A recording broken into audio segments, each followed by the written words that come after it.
कि भाई ये माँ जैसा काम करे, इसलिए जो गति मेरी मैया को प्राप्त होगी अब यही गति इसे देंगे। तो धन्य ऐसे परमात्मा के लिए जिसने पूतना जैसी पापनी के पापों पर पर्दा डालकर वो भगवान को अपना लिया। भगवान ने पूतना के कभी पाप नहीं देखे कि कितनी पापनी है। आप अग्नि में लकड़ी डाल दो तो भी लकड़ी अग्नि रूप हो जाएगी।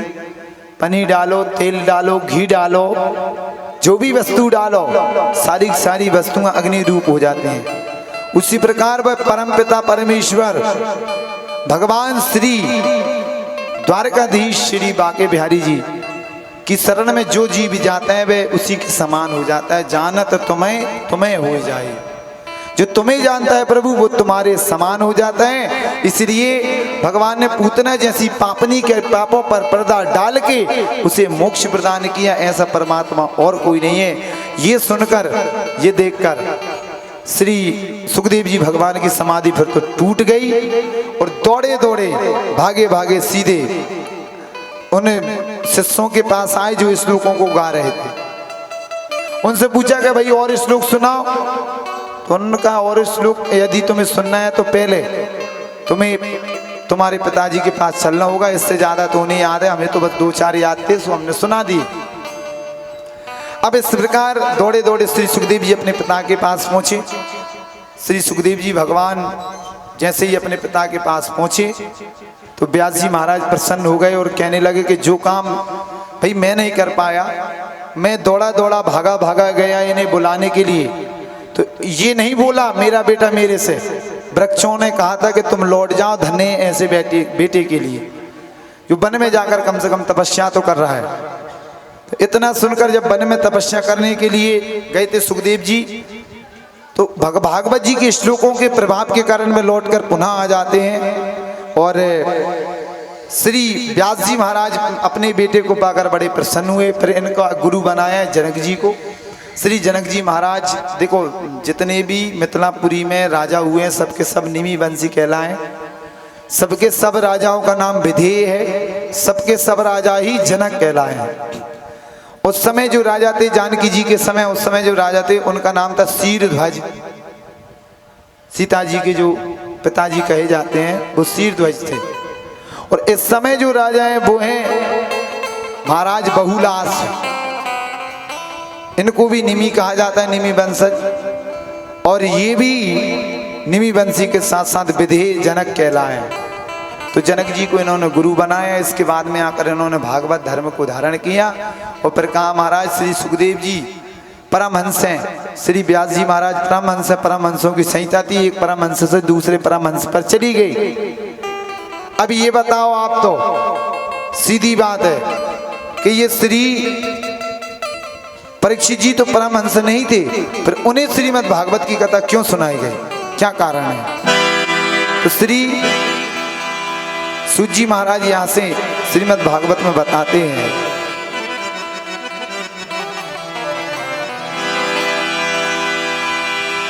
श्री राम ओ यथा मृदयी कौरव संजयान, यदा मृदयी कौरव संजयान,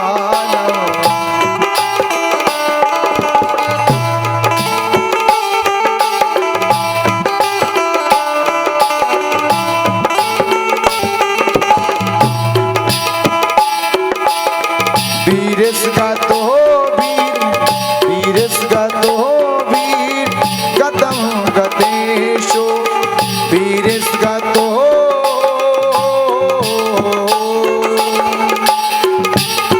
वीरस का तो वीर गतम गतेशो, वीर को दारा वेद गदा विमर्शा, भगनो हृदय हितराश पोत्री,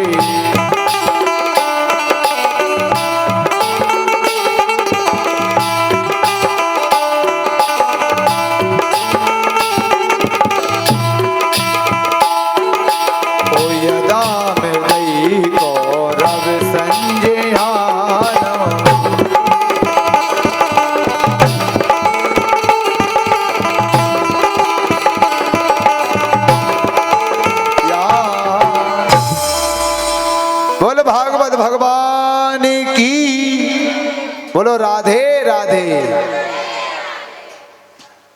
तो अब देखो बरसाने से आवाज आने लगी है। अब वृंदावन से थोड़ी आवाज लगाते रहें, इससे फायदा ये रहता है कथा जल्दी समझ में आती है।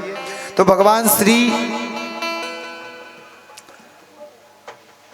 सूत जी कहते हैं कि जिस समय महाभारत का युद्ध समाप्त हो चुका था, यदा मृदई कौरव संजयानम, सारे कौरव मारे जा चुके थे, एकमात्र दुर्योधन भी मरने को ही बैठा था, उसकी भी जंगाएं टूट चुकी थी।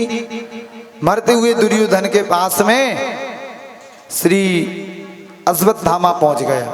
उसने कहा मित्र मुझसे तुम्हारी ये दशा देखी नहीं जाती। बोले क्यों?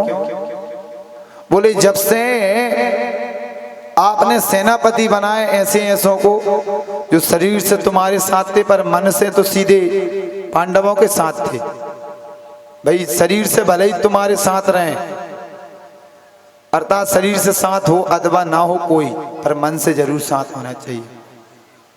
जब भी हम कोई भी शुभ काम करते हैं तो एक बात याद रखना, शुभ काम में सबका मन एक होना जरूर रहता है।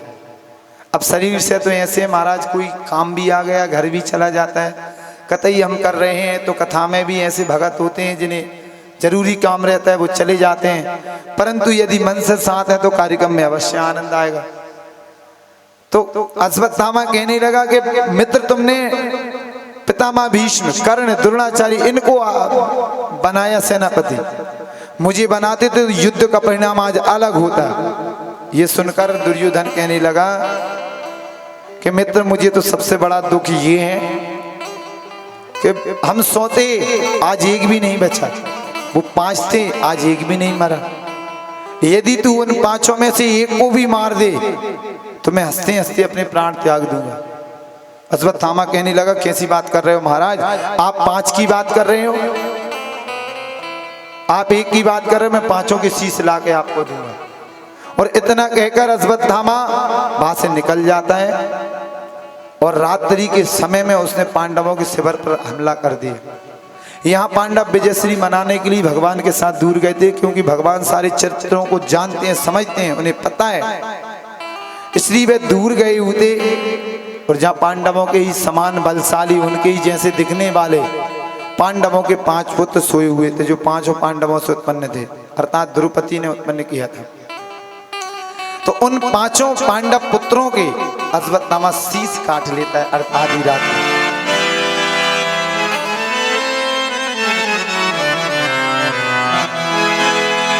अश्वत्थामा तो शीश काट कर चला गया, दौड़ा दौड़ा दुर्योधन के पास आया और उसने कहा कि मित्र तुम 1 की बात कर रहे थे, मैं 5 के शीश लेके आया हूं। दुर्योधन ने कहा कि जी अच्छा, अब मैं हंसते हंसते मरूंगा। तू 5 के शीश लेके आया है, हाँ मेरे गले लग जा। तो अश्वत्थामा शीशों को दुर्योधन के पास में ले गए गले मिलने के लिए। जब उसने ध्यान से देखा तो वो शीशों में पांडव मांडव कुछ नहीं थे, वो तो पांडवों के पुत्र थे। ये देखकर कहने लगा दुर्योधन के मूर्ख, अरे तेरे से अच्छा तो मैं किसी बंदर से मित्रता कर लेता, तूने ये क्या कर दिया? अरे हमारे वंश में पानी देने वाला तक नहीं छोड़ा। और इतना कहकर दुर्योधन रोने लगा, रोते रोते अंत में प्राण त्याग देता है। और अश्वत्थामा ने कहा अब हम बचने वाले नहीं हैं, और तुरंत वहां से अश्वत्थामा भागा। और यहाँ पांडव जब विजयश्री मनाकर भोर होते ही अपने शिविर की ओर लौटे तो शिविर में क्या देखा, पूरी सैया रक्त रंजित पड़ी हुई है, चारों ओर भयंकर रक्त फैला हुआ है। ये देखकर देवी द्रौपदी की दृष्टि पड़ी सैया की ओर, धड़ तो है सिर नहीं है। ये देखकर चीत्कार उठी, रोने लगी और रोते रोते बिलखने लगी। अर्जुन महाराज से दशा देखी नहीं गई, तुरंत उठकर अपना गांडीव धनुष उठाते हैं और कहने लगे कि मैं आज से ये प्रण लेता हूं, प्रतिज्ञा लेता हूं कि यदि मैंने मेरे पुत्रों की हत्या का बदला नहीं लिया तो मैं पांडु पुत्र नहीं कहलाऊंगा, अपने प्राण त्याग दूंगा। देवी जिस किसी ने भी हत्यारे ने तुम्हारे पुत्रों की हत्या की है, मैं उनको आज तुम्हारे सामने लाकर मृत्यु दंड दूंगा। तो ये सुनकर देवी द्रौपदी तो रोती नहीं, उन्होंने कुछ सुना नहीं। अर्जुन महाराज निकल गए खोज में। भगवान श्री कृष्ण सारथी हैं।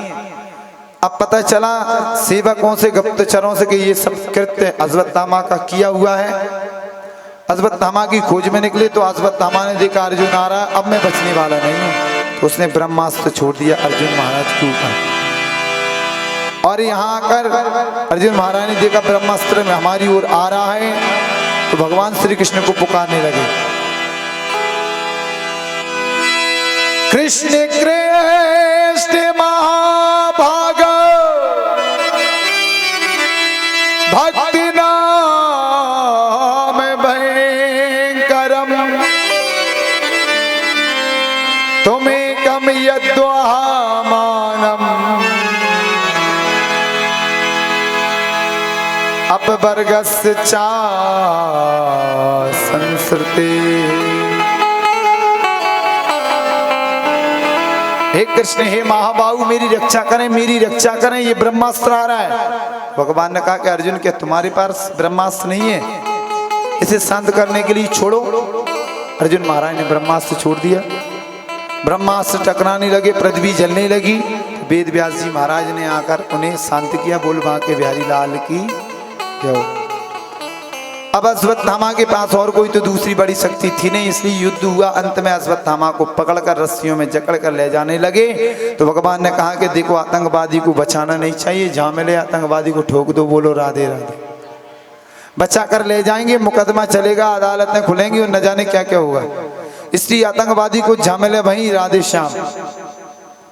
अब ये सुनकर